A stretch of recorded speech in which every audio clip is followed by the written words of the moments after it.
Hi, and welcome to episode 4B of Social Distancing the Church with Bryce. So this is a continuation of 4A. If you haven't watched that, I would urge you to do that. It kind of gives you a framework for how they are ministering at Westlife Church. And so it provides a good framework for understanding the theology behind it that he discusses in this episode. And so I'll continue the conversation now. As Marshall McLuhan says, the medium is the message. This means that some changes would have to be made when transitioning from person services to online services. So what changes did you decide to make as you switched to an online only format? Yeah, so McLuhan's totally right there, right? The medium is the message. And as he also says, the media works us over completely. It actually changes most everything we can imagine. So as we make that digital connection, so I would encourage people to think through some of the things that maybe happens online that's different than in person, and that it uniquely does. So a couple of things to initially consider on that. Number one, it's connection and community orientated, right? On the internet, I can connect with lots of different people, and it's borderless connection. That's unique. Second, it's by nature a dialogue participatory, right? Those two things right there, and there's more. I can go on for a while on that, but I just highlight those two. That changes how things are done online. And so if you don't change your small group ministry or your discipleship ministry or your evangelism strategy or your streaming service, how you're doing your service and doing your worship time to adapt to that, you can do it. It's not impossible, but it won't be effective because it's actually not recognizing the medium that it's in. So how do you embrace a participatory experience in worship where that's what the medium provides, what the expectation is by the user? Because that's what everything else does. How do you embrace the communal nature and the connective nature online that actually in the end, as McLuhan would also say, reverses itself and becomes a little bit more tribal? But how do you recognize the communal nature that it presents and recognize that people aren't just looking for connection, they're actually looking for community. And if you're not aware of that, helping to foster community, instead just focusing on providing better content, then it just won't be effective because you recognize that the medium actually does impact the message. It impacts all of the and more. And we don't have time to jump into all the details, but those are a couple of the key ways it actually changes how ministry actually operates. And oftentimes people just do ministry online the same way you do it in person. And that's actually a reason why people will say it's not effective. Well, yeah, because you're actually trying to do something different in a different context and it won't be effective. So what practical approaches at Westlife have you done to, how have you changed your service orders or online? Well, we for example, our service orders are similar because we recognized we're going to go back to in person and have a hybrid thing long term. So I think we would change that if it was permanently online, but we're trying to have a longer term strategic perspective to it. What we did, however, that's unique for this season, that's different than what we'll do when we go back to in person, is we decided to make it more intimate. So I recognize that if I preached on the stage to an empty room, and I get some churches do this, and there's reason why. This isn't Islam on that.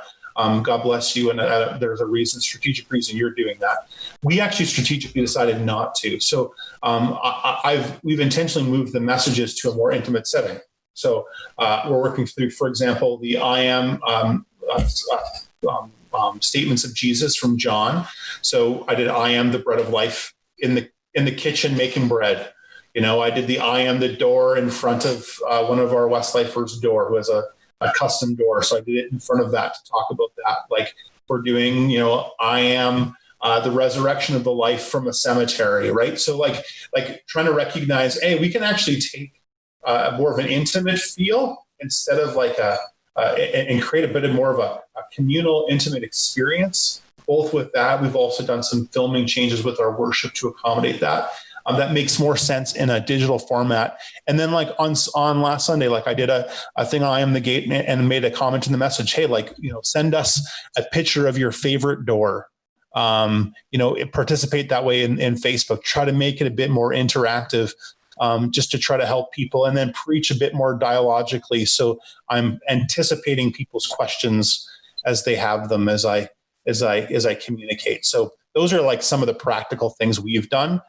In the short term, we won't necessarily do all of those in the long term as we go back to in person, because we can't do two different kinds of services. It's just not sustainable. But in the time we're exclusively online, it did make sense, and it's worked for us. I think that's an interesting approach where you realize, wait a second, I'm not confined to the pulpit, and then you decided what thematically works and think about it as a set rather than just a pulpit, which is an interesting idea. Which is what Jesus did, right? In fact, all the I am statements of Jesus all come into context that Jesus is speaking from, right? I am the bread of life. He's doing that after he's fed the 5,000, right? I am the light of the world. He's doing that after the festival where they light all the Jerusalem is lit up, right? Jesus says, I am the door. And Jesus is doing that in the festival of Hanukkah, where people are questioning the Pharisees who would come to sneak in and steal and destroy, which is what Jesus talks about there. So I think all those in context, and digital allows us to be a bit more free and a bit more creative and leverage what my friend Len Sweet talks about, the epic, the experience, participatory, incarnational, and connection of sermons. Like, how do we actually help people participate in the midst of things? How did you view the embodied experience of worship before, and how do you experience it now? Because like COVID is drawing attention to the embodied experience of humanity, where worship services don't just engage the mind, but there's a physical aspect to it. So how have you been approaching that now? Yeah, that's a good question. I think that's one of your challenges is you have a time where the things we would normally do to do that are really difficult, and people don't do them in the same, right? So people don't, some people do. Some people now sing at the top of their lungs. I'd argue probably most people don't sing during the congregational singing. Like, some people would argue like that was their critique all along with contemporary worship songs. Nobody's singing. Well, most people aren't now. And not to negate that, but that's true. Like that part of the body experience is over. Like, we don't necessarily, you're not in a congregation, so you don't see the participatory nature of that. Communion, Eucharist, the Lord's Supper is an element of that that's a little bit different. How do you like the theological engagement of that? Embodiment's a good question. The only pushback I have on embodiment, of course, is anyone who would say, and you're not saying this, but anyone who would say that virtual isn't real, right?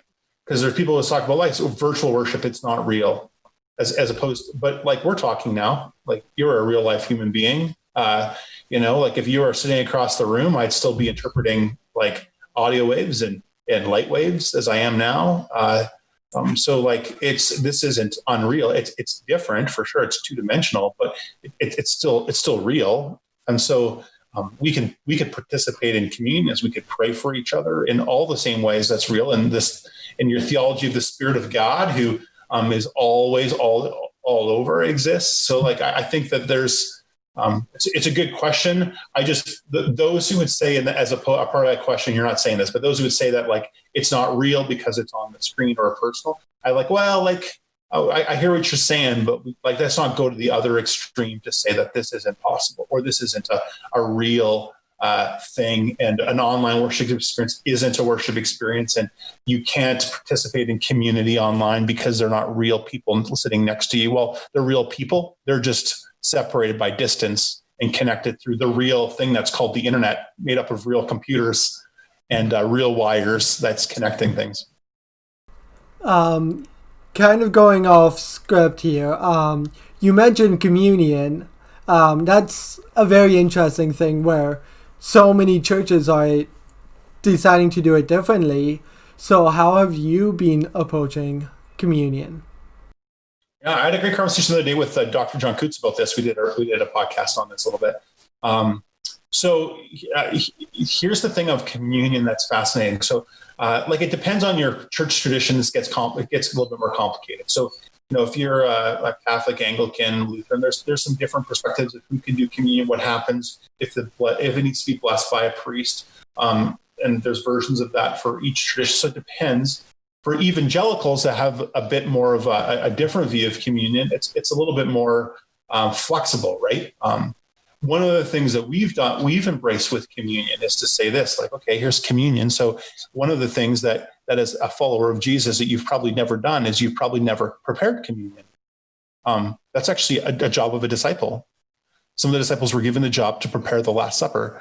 So this is actually a great opportunity for you to prepare for what you're about to do, prepare for, the meal you're about to partake. You're going to chance to prepare your hearts as a part of that. Bake bread, we encourage people to do as part of that. For people that have a wine cellar, go pick your best wine that you think, for whatever reason, is symbolic of this act you're about to participate with the church. But what would that look like as you process that? So yeah, like I think that's one of the deals with communion is how do you process that in an appropriate way that different traditions allow for different flexibilities of. So for my Anglican friends, it's a bit more complicated. For my Lutheran friends, a bit more complicated. But for evangelicals, because of our how we look at communion, it gives us a bit more flexibility. I think your idea of preparing and paying attention to that, like that's not a discussion I've heard happen, and I think that's a fascinating discussion, is what does preparing look like, and paying attention to that rather than like kind of the community aspect of communion. Like you're paying attention to a different conversation, which is interesting. Yeah, the community conversation is also a good one. So like reflecting on that, I think that's where as I look in the future of this, if digital is long-term, this is where I would think that communion, which we have done in a large group setting in a worship service, would fit better in a small group setting, even if it's via Zoom or digitally in an interactive setting, because all the communal natures of recognizing that you don't have something wrong with your neighbor before you partake it in the communal act that we come around the body of Christ, that you recognize something's happening as we together proclaim the death and resurrection until Christ comes back again. Those things that like embrace the communal dynamic of things, probably long-term, if that's your approach, will best actually democratize into small groups as opposed to the large setting that is difficult to do by a community. So I think if you recognize you can do it in smaller groups, and the traditions that would allow that, that's actually where you can still do all those same communal elements. But if you're in a mega church, you don't get to see the 2,000 people you're doing it with, and have that face-to-face dynamic. I can see the challenge of that, but that goes away the smaller you get. Yeah. During COVID, it's a good time to start changes in churches, as it can be justified for optimizations for online services. And so like churches are being like, oh, we now need to modernize our music as our music's getting older, and other stuff like maybe we should reconsider which pulpit we use. There's all these different things churches are now reconsidering. Is there stuff you at Westlife that you guys are reconsidering and changes you are considering doing? Yeah, well, the leadership maxim that don't waste a crisis, right? Don't waste the crisis to innovate, right? This is a time for innovate, which I hope, as Carrie Newhoff would say, that I hope we don't lose as a church. Crisis will allow it, but the temptation when we go back to normal is that everyone takes the foot off the innovation pedal. But I think in the season of innovation, there's, for us, like to think through, well, how actually do we do certain things? Because things like for most churches in church in general wasn't like stellar. Like we all struggle with discipleship before. That does not go away. So like, what does that look like? How do we embrace that? What do we do? At Westlife, we're asking questions around like our facility setup.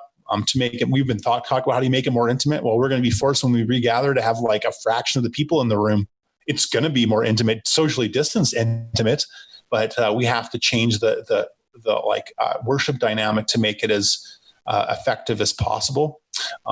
Like I think kids in youth ministry, you could ask the question there of how do you, what are the changes that need to be made long term to see those ministries grow, not just during COVID, but after, as people live more and more lives online. The main thing I would encourage any church to think through is like, see this as a potential for a long-term strategy, not just a short-term solution. This is not a Band-Aid.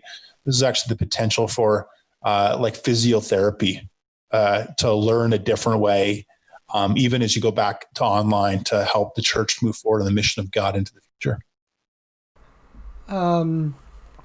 So kind of my closing question here. So churches are very divided, where there's people that are skeptical about reopening, and then there's some who just want to get into the church building as soon as possible. So how are you leading them when the church is divided, and what is your church's approach to reopening, because you're no longer limited on sizes? Well, the one caveat, you aren't limited on sizes if you can keep physical space. So for us, it's actually pretty close. So like, I think we figure we can sit about 80 people in our sanctuary. And so the difference between 50 and 80 is not like crazy. So I think like, as we're thinking of the future of that, like I thought when we went into COVID as a pastor, the biggest challenge for me was going to be, how do I like lead a group of people who are sick and dying, right? That was the initial concern of mine. So we were ramping up care, because I was like, we need to ramp up care, because this is, and we did, and we like call everyone in our church monthly, and our care has never been as good at Westlife as it is now. Like we succeeded at ramping that up. The need hasn't necessarily been there. The biggest leadership challenge now, and surprisingly so, isn't the care thing. It isn't the shift to digital ministry, as you've alluded to.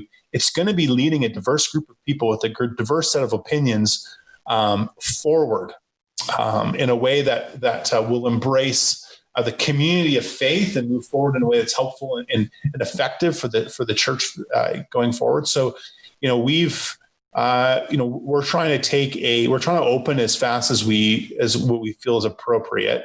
So, we're not going to be the first, and we're not going to be the last. We're trying to make sure we do that wisely. Churches that have opened with a fraction of the people who come, right? So even if you do, that doesn't mean people will come. So, and it takes a lot of prep, a lot of custodial care, volunteers, training, signage. It changes the experience, because what you can do and can't do is different. So trying to manage all those things in a healthy way. So we're like in a preparatory phase. We're looking ahead, not giving a firm date yet, but trying to move ahead as fast as we can and the best way we can for our people. And in the process of like surveying people to get their like sense of their comfortability of coming back, so we know what to prepare for. So yeah, we're like most churches are right now, just trying to prepare for what that's going to look like, and prepare as we try to do that as fast as we can safely do it. Okay, that's all I have. Is there anything else you want to comment on? No, like if people who are listening to this, if you go to a church and you're not one of the pastors, here's my encouragement: encourage your pastors. This has not been a holiday time for them. All of my friends have never worked as hard. I have never worked as hard as I have now. My staff has never worked as hard as they have now, and nobody's complaining. But nobody's taken like a breather. So I just would encourage them to like thank their leaders, and then I would just ask them to be like understanding of the reopening thing, because it's way more complicated. And when you're kind of trying to lead that charge, it's more complicated to keep all those pieces and make sure everything's in place, and help people that need more time to prepare, and help people like chill out. We'll get there. Give us a couple more weeks than you think it should. Get to the middle ground. And then finally, for all the pastors that are listening, I just want to say, like, if you're feeling beat up and tired and exhausted, recognizing that you are pastoring in a pandemic, give yourself some grace, take a breather over the summer, and trust in the Jesus who will lead us who has never left his throne, who is fully secure, who's walking with us as the head of the church, and does quite well in crises. So we can trust in him to lead us into the future. Okay. Thank you so much for joining me today, Bryce. Is there a way for people to connect with you? Yeah, so if people want to connect with me, they can just go to my website, which is bryceashlin-mayo.com. That's BRYCEASHLIN hyphen, or sorry, no hyphen, MAYO.com. And from there, you can fill my comment card. The books I've written, I've actually written a book on social media and faith. I have a book coming out here in the middle of August on digital ministry, like a practical guide. That'll be released mid-August, along with some workshops I'm doing for Ambrose. All that information's on my website, and I would love to connect with anybody about this unique season that we're in, and all that God wants to do for His glory and His mission in it. So thanks for the opportunity, Brandon. You're welcome. Great chatting. Thank you again, Bryce, for joining me today. You had a lot of great insights on a variety of topics, and it was quite fascinating, and yeah, I appreciated all you had to say. I'd also like to thank Odum for providing the music that I use. It's a huge blessing to just have music that I know I'm very used to use and all that. And so yeah, thank you, Odum. I'll put his link to his Spotify in the description.